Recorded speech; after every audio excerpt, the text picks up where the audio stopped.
Hello friends, today we will learn an English poem of class 8 NCERT book. Okay, and the name of the poem is Geography Lesson. And so don't get confused with the topic or the title of the poem, Geography Lesson. It is just the name of the poem. And this poem has been composed by Zulfikar Ghose, who is a very famous novelist, writer, essayist, and also a poem composer. He composed this poem when he was traveling in a jet plane, and whatever thoughts came in his mind, he expressed them through a poem. तो चलिए देखते हैं इस poem में क्या है. When the jet sprang into the sky, it was clear why the city had developed the way it had. तो जो पोएट है वो कह रहे हैं कि when the jet sprang into the sky, कि जैसे ही जो जेट है, जो जेट प्लेन है, वो आकाश की तरफ गया. It was clear why the city had developed the way it had. समझ में आ गया कि किस तरह से जो सिटी है वो डेवलप हुई है, किस पैटर्न में ये सिटी डेवलप हुई है. क्योंकि जब हम नीचे सरफेस में होते हैं या रोड में होते हैं तो हम पूरी सिटी को एक साथ नहीं देख पाते हैं, लेकिन जैसे हम थोड़ा ऊपर को चलते हैं तो वो जो विज़न होता है वो हमारे सामने पूरा क्लियर हो जाता है. Seeing it scaled 6 inches to the mile. इसको देखकर, इस सिटी को देखकर ऐसा लगता है कि जो 6 इंचेस का जो डिस्टेंस होता है वो माइल में कन्वर्ट हो गया है. There seemed an inevitability about what on ground had looked haphazard and planned and without a style. इसको देखकर ऐसे लगा कि क्या इसकी इतनी ज़रूरत थी, जिस तरह से haphazard का मतलब होता है अनप्लान्ड, बिना किसी प्लानिंग के कोई चीज़ को तैयार कर देना. तो ऊपर से देखकर ऐसे लगता है when the jet sprang into the sky, जैसे ही जो जेट है वो स्काई की तरफ चलता है, ऊपर की तरफ उड़ान भरता है, ऐसा लगता है कि क्या इस बेतरीके से इस सिटी को डेवलप करने की इतनी ज़्यादा ज़रूरत थी. Now the second stanza is, when the jet reached 10,000 feet, it was clear why the country had cities where the rivers ran and why the valleys were populated. लेकिन जैसे ही जो पोएट कह रहा है कि जैसे ही जो जेट है उसने उड़ान भरी, वो 10,000 फीट की हाइट पर गया, वो एक जो ये बात पूरी क्लियर हो गई. जो पहले तक इस बात की का थोड़ा डाउट था कि क्यों इस बेतरीके से यहाँ पर ये सिटी डेवलप हुई है, तो थोड़ा और ऊपर हाइट में जाकर ये बात क्लियर हो गई कि जो कंट्रीज़ हैं वो क्यों वो ऐसे शहरों में कन्वर्ट हो गए जहाँ पर रिवर्स हैं. And why the valleys were populated, और क्यों जो वैलीज़ होती हैं वो बहुत ज़्यादा पॉपुलेटेड होती हैं.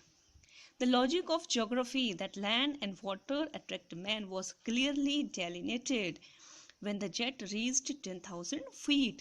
और जैसे ही यहाँ से पढ़ना शुरू करेंगे इसको, when the jet reached 10,000 feet, जैसे ही जो जेट है वो 10,000 फीट की हाइट पर गया. इससे जो ज्योग्राफी का एक लॉजिक है, ज्योग्राफी का एक जो लॉजिक ये कि जो लैंड और वाटर है वो अट्रैक्ट करता है ह्यूमन को, इसलिए क्योंकि वहाँ पर उसको पूरी फैसिलिटीज़ अवेलेबल हो जाती हैं. वो वॉज क्लियरली डेलिनेटेड, ये पिक्चर एकदम से क्लियर हो गया कि इसीलिए जो शहर होते हैं वो इतने पॉपुलेटेड होते हैं. ठीक है, शहरों में लोग ज़्यादा रहना पसंद करते हैं और जो वैलीज़ होती हैं वो ज़्यादा पॉपुलेटेड होती हैं, क्योंकि वहाँ पर बहुत से जोग्राफिकल ऐसे फैक्टर्स होते हैं जो ह्यूमन के सर्वाइवल के लिए बेस्ट होते हैं. नाउ जो third stanza is, when the jet rose 6 miles high, it was clear the earth was round and that it had more sea than land. और जैसे ही जो जेट है वो थोड़ा सा और हाइट पर बढ़ा पूरा, क्योंकि जितना हम ऊपर बढ़ते जाएंगे उतना जो हमें जो अर्थ का जो विज़न है वो एकदम क्लियर हो जाएगा.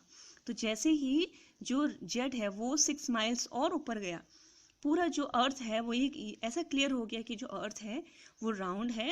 And it had more sea than land, कि यहाँ पर जो वाटर पार्ट है वो लैंड पार्ट से ज़्यादा है, क्योंकि ज़मीन ऐसे हमें देख के नहीं पता चलता. जो जितने भी साइंटिस्ट हैं या जितने भी जोग्राफर्स हैं, उनको भी जब उन्होंने स्पेस से देखा कि अर्थ में बहुत ज़्यादा जो वाटर का जो परसेंटेज है वो लैंड के कंपैरिजन में ज़्यादा है. तो ये बात हमें जब हम काफ़ी हाइट में जाते हैं तभी जाके दिखता है कि अर्थ में लैंड के कंपैरिजन में जो वाटर पार्ट है वो बहुत ज़्यादा है. But it was difficult to understand that the man on the earth found causes to hate each other, to build wall across cities and to kill.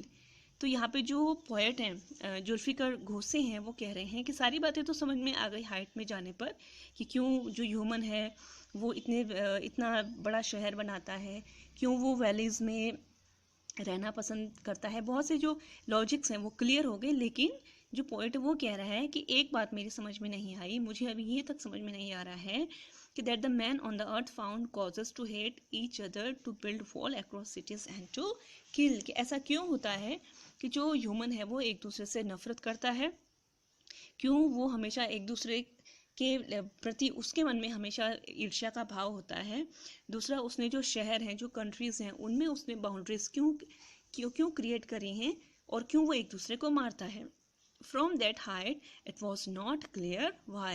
From that height, उस height पर पहुंचकर ये बात बिल्कुल भी क्लियर नहीं हुई कि ऐसा क्यों होता है.